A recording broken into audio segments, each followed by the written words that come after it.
Hello, my name is Gia, and this is my Lab 5 presentation on the motion of a slinky. First, I will introduce the lab and its purpose. Then I will cover and compare the results of the observational and computational models.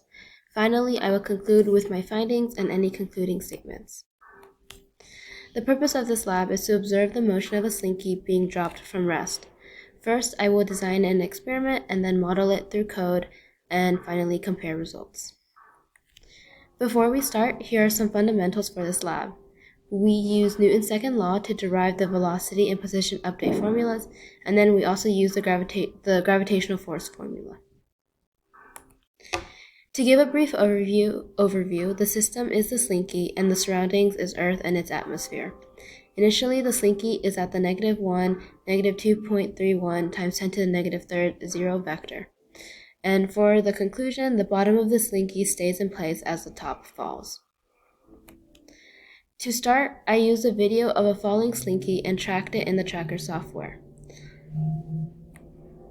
I used the data to create a position versus time graph.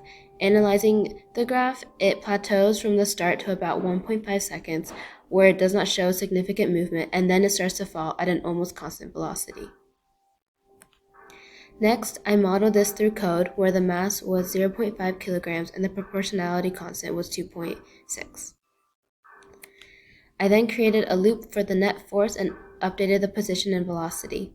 The following code ran the graph on the right, which shows a very similar trend to that of the observational model. After overlaying both graphs onto one, it is clear how well the computational model reflected the effects of the surroundings on the slinky with only very slight deviations. For potential error, it is unlikely that I was able to predict the center of mass for every interval correctly in the tracker software.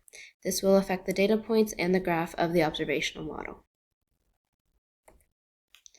To conclude my findings, the bottom of the slinky will stay in place until the top collides with it after falling from rest.